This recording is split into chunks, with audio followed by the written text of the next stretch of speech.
Hello and welcome to Wisdom in the Word. I'm your host, Wayne Singh. Thank you for tuning in today.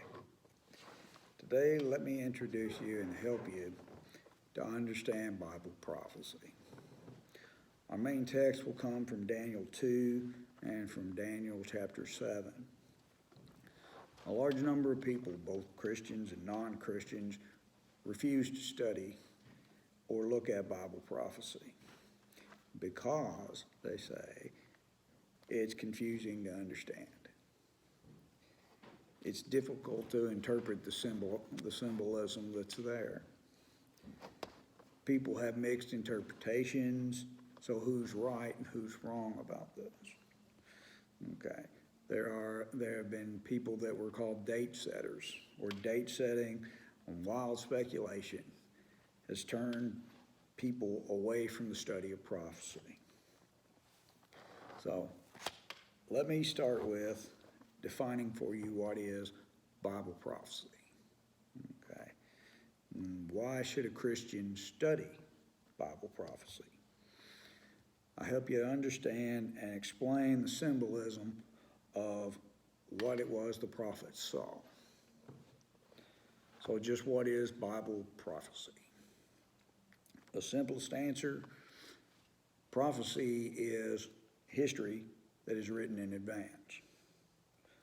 A prophet is defined as a person who speaks on behalf of another person. That's what a prophet is. Okay.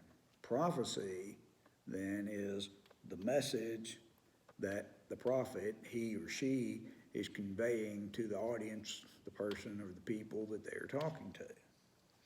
So in Bible prophecy, what we have is God and God's infallible message to man, spoken or written by the prophets that God had chosen.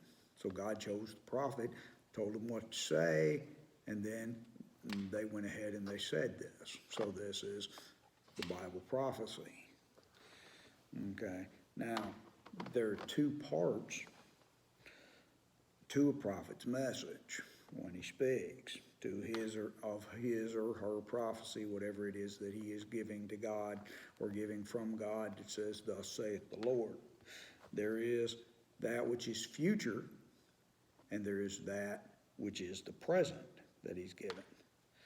Biblical prophets foretold the future.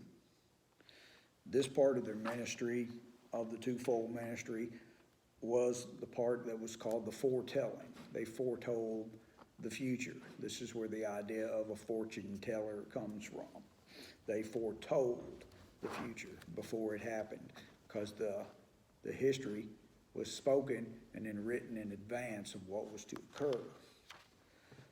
The biblical prophet, the second part, had a message for the people of his day that he or she was supposed to talk to and denote. This aspect of their ministry was called the forthtelling. So what you had was a foretelling of the future and a forthtelling of today. And the entire purpose, whether it was foretelling the future or foretelling the message for today, the goal and the call was for the call of the people to trust in the Lord and to submit to his will for their lives. This was the whole purpose of the prophecies. Okay. Now the Bible has 31,124 verses in the Old Testament, with 1,239 predictions in the Old Testament. Okay. 6,641 total verses that contain predictions about it when you do the math. So that works out to about 28.5% of the Old Testament is some sort of prophecy. The New Testament has 1,711 out of 7,914 verses, which comprises about, if you do the math, about 21% of the New Testament is Bible prophecy. So the total percentage of the Bible, both in the Old Testament and the New Testament, of prophecy is around 27%, or basically about a third of the Bible is prophecy. So with a third of the Bible being prophecy, it would be unwise to disregard that much scripture. Now, why should I study Bible prophecy? Now, Revelation 1:3 tells us that we are blessed when we read and study the prophecies. First, prophecy acquaints us with God's plan for man, what the whole deal was about. We were created by a loving God who has a detailed plan for our future. Knowing that plan makes people less vulnerable to false teachings. Secondly, it convinces you there really is a God. Only God can predict the future and reveal the future. So prophecy is history written in advance. Many specific prophecies in the Bible have already been fulfilled and fulfilled at their proper time. So it convinces us that there is a God. Third, the literal fulfillment of prophecy teaches that prophecy should be interpreted literally. We don't need to allegorize or spiritualize all the Bible prophecies, but take the fulfilled and the unfulfilled prophecies of the Bible as literal. If we study those prophecies already fulfilled, it then inspires us to trust that God will fulfill those that he has prophesied of a future that is coming. 4, it helps us to avoid deception by false prophets and false teachers today. 5, it promotes a more evangelistic church, one that is more concerned about the lost and getting the lost saved. It tends to purify a believer. In moments of temptation, the thought of, do I really want to do this or be doing this when Christ returns? When we answer that question is no, it's easier then to reject the temptation that we're under. Now, so why the symbolism in scriptures? Okay. Protection of the book from certain destruction, as in the case of John in the book of Revelation, so that the wise would search out what was in the scriptures. 3, that God related to the pagan world in a language that they would understand. Okay. And 4, the scripture will tell you by the context of it what the symbolism is talking about. Otherwise, it will appear elsewhere in scripture. Somewhere in the scripture, it's going to define what it is talking about. God is a God of patterns, and whenever the symbol, wherever it begins, it keeps the same definition throughout the scriptures, with a few exceptions. History fulfills prophecy itself as well, too, especially from the book of Daniel. Okay, now let's look at Daniel in chapter 2, verses 29 through 35 and 37 through 42. Daniel was classified as an apocalyptic literature of the Old Testament. Apocalyptic or apocalypsis is an unveiling or exposure of God's program for the world through Christ. Daniel was a teenager and a captive of Israel by Nebuchadnezzar in 605 BC. From that invasion, then he was carried off to Babylon, and he was a member of the royal priest. King Nebuchadnezzar had a nightmare at one time, recorded in the 2nd chapter of the book of Daniel. And what happened is, in the background of this, the king had the dream that night, but he couldn't remember the dream in the morning. So he called the magicians and the astrologers to tell him the dream and its interpretation, but they couldn't. And then he became so angry with them that he wanted to kill them. And Daniel asked for some time for the Lord to receive an answer from God. And when he does, he goes then before the king. And in the second chapter, 29 through 35, it reads,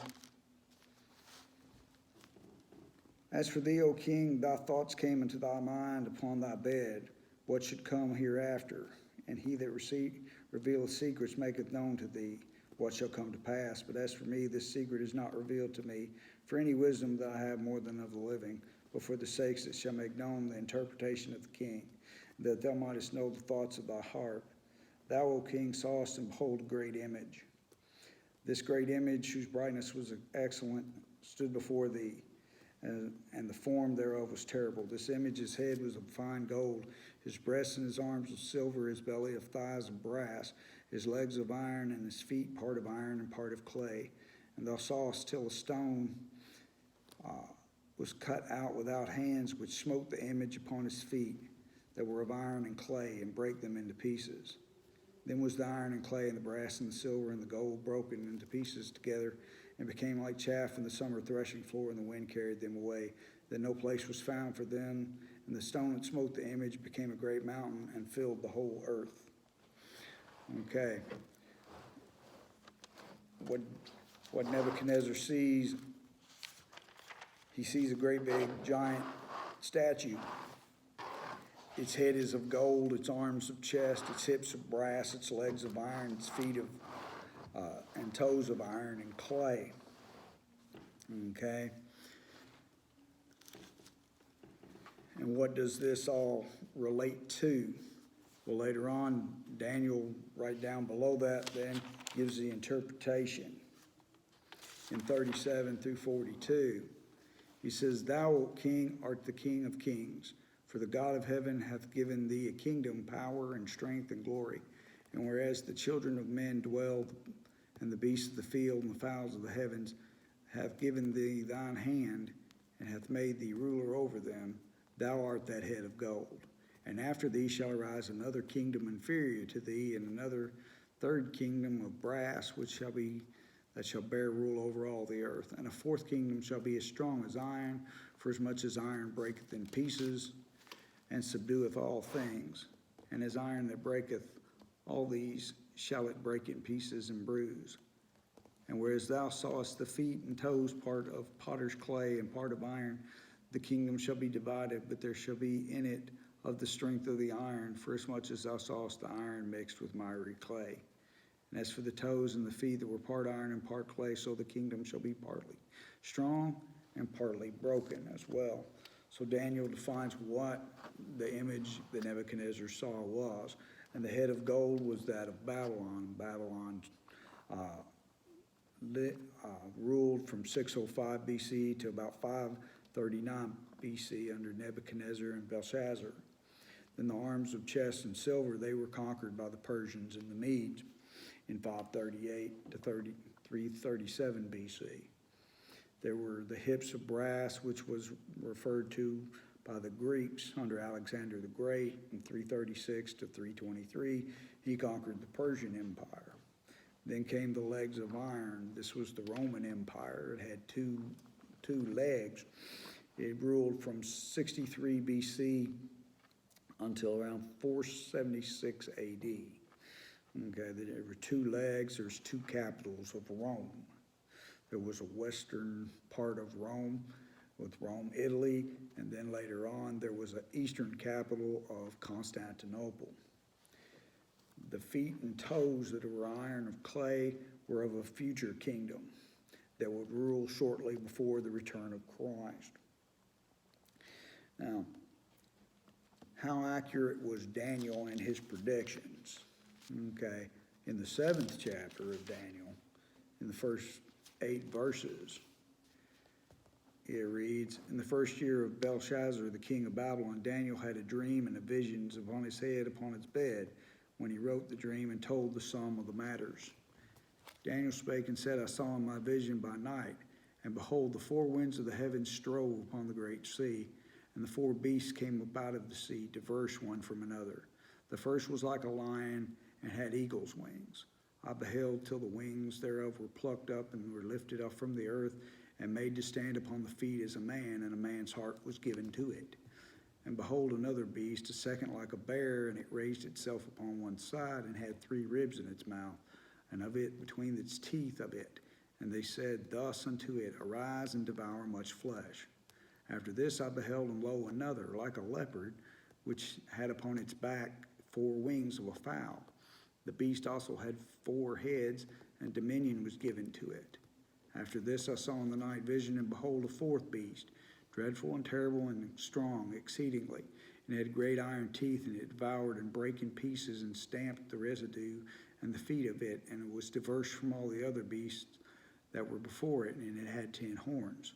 I considered the horns, and behold, there came up another one among them, a little horn, before whom 3 of the first horns plucked up by the roots. And behold, in the horn were eyes like the eyes of a man, and a mouth speaking great things. Now, most people get confused with the symbolism, but the dream of Nebuchadnezzar and the vision that Daniel saw later are one and the same thing. Okay, it's about 4 kingdoms that are going to come up and rise upon the earth. Okay, now how accurate was Daniel? Daniel was so accurate in what he had described and told and what history came about in being that they said, the scholars debate even to this day, that Daniel had to have been written later than it was, after the fact, because it was so accurate. But God is the only one who can accurately predict the future. Now, the great sea that he is standing on is the Mediterranean Sea. And it is also a representation of the world. He's standing there and he sees coming up out of the world these 4 different beasts. There's 4 different beasts, 4 different kingdoms that are there. Okay. The first one, it says it had a lion with 2 wings. Okay. This was considered Babylon, because the image of the lion with the 2 wings is that of the god Marduk. Okay, so he's speaking of Babylon. The 2 wings were actually also 2 kings. One was Nabopolassar, the father of Nebuchadnezzar, who occurred. And Nebuchadnezzar later on, being a wicked king, it speaks of in here that he was given the heart of a man and was given unto him, and he stood upright. It's speaking of his kingdom coming to be. Okay, and just like in the first dream of Nebuchadnezzar with the head of gold, he is that first great kingdom that comes up out of the world. The next one is the bear, which was the Medo-Persian Empire. It was on one side, which speaks to us of the dominance of, it was the Medes and the Persians. It speaks to us of the dominance of the Persian Empire over the Medes at that time in their empire. The 3 ribs that it has, and it says it devours much flesh, is possibly referring to when Persia became a world power. They conquered Babylon, Lydia, and Egypt, 3 different nations. Now the leopard that is depicted is of Greece and Alexander the Great. It had 4 wings upon it. One of the things that it depicts is the swiftness of which Alexander conquered.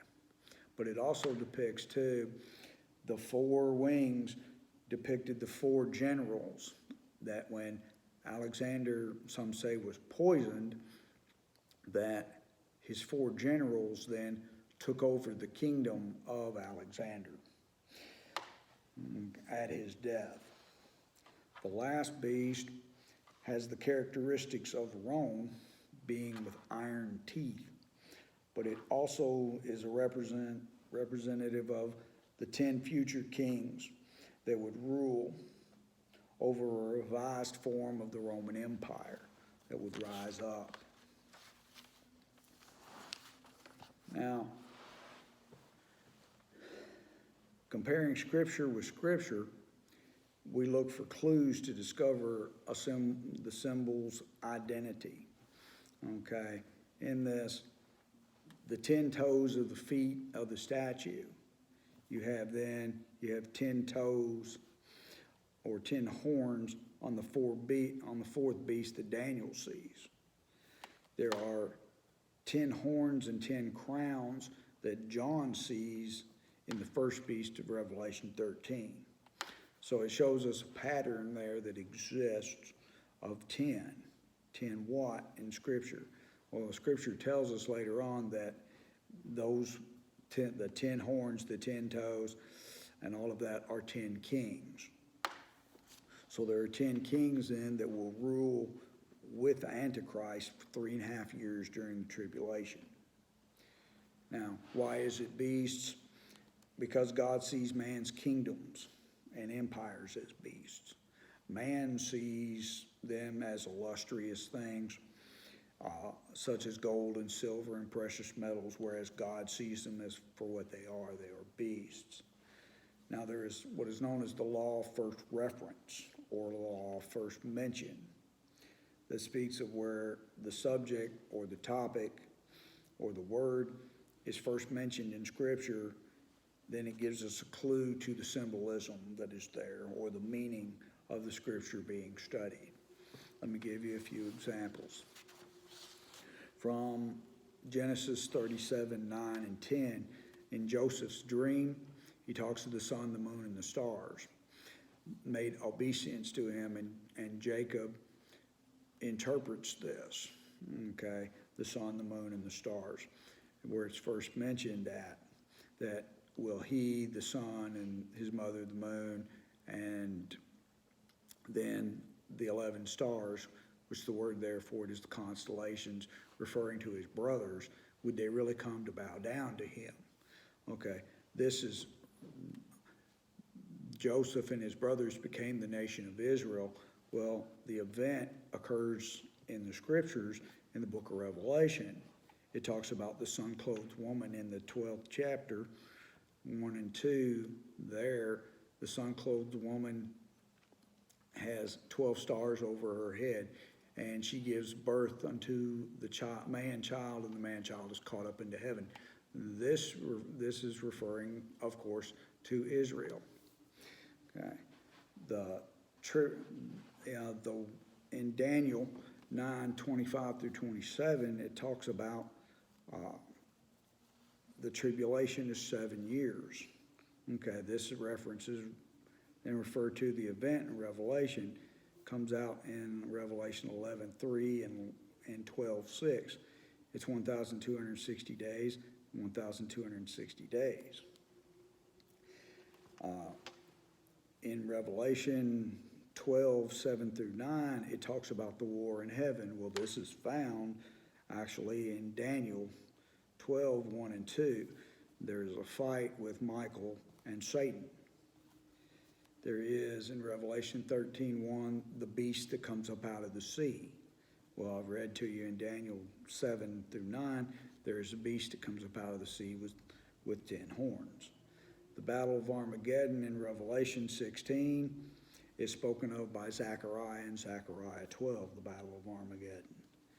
When Satan is bound for 1,000 years in Revelation 20, 1 through 3, there, Isaiah 14, 15 through 20 speaks of the binding of Satan. There is a white horse rider in Revelation 19, which is the second coming of Christ. This is spoken of the return of the Messiah, spoken of by Zechariah in Zechariah 14, 1 through 5. This one is always good. The Revelation 6, 1 through 8, we read of the four horsemen of the apocalypse. The four horsemen of the apocalypse is seen by Zechariah in Zechariah 6, 2 through 8. The two witnesses of Revelation in the 11th chapter, those are also seen by Zechariah as well. He sees those two witnesses in Zechariah 4, 1 through 4, and in verse 14. Okay, there are those two witnesses.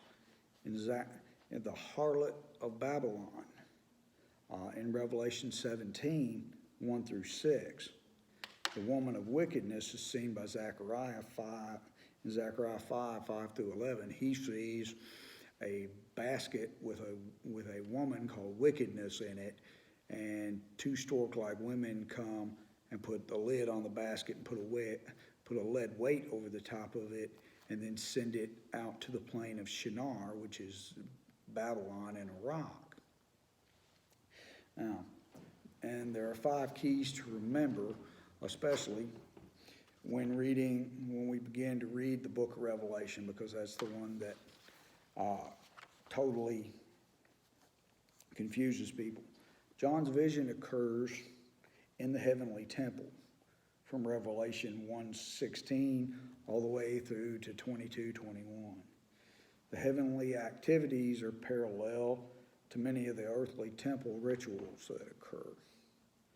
There are various events throughout the book that parallel the 7 feasts of Israel. The heavenly priesthood of the Old Testament and the priestly imagery is throughout the book. We see Christ or an angel appear at the golden altar of incense. This is what happened on the Day of Atonement. The entire vision from chapters 4 to 19 covers the time of the 7-year tribulation. Now, those are some examples of events earlier in Scripture and those where they are found.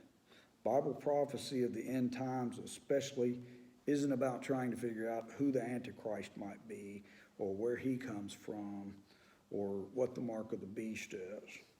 It's important to have wisdom and understanding about those things. However, the Bible explains to us in Revelation that Jesus is the spirit of prophecy. All the prophecy speaks to us about Jesus Christ and how he came and why he came and what he did and what he will do for each of us. It explains of us the glorious future for believers and horrific ending if we refuse to follow Jesus. Prophecy is history written in advance. Continue to study, and may you find your brightest future in Jesus Christ that Jesus has written for you.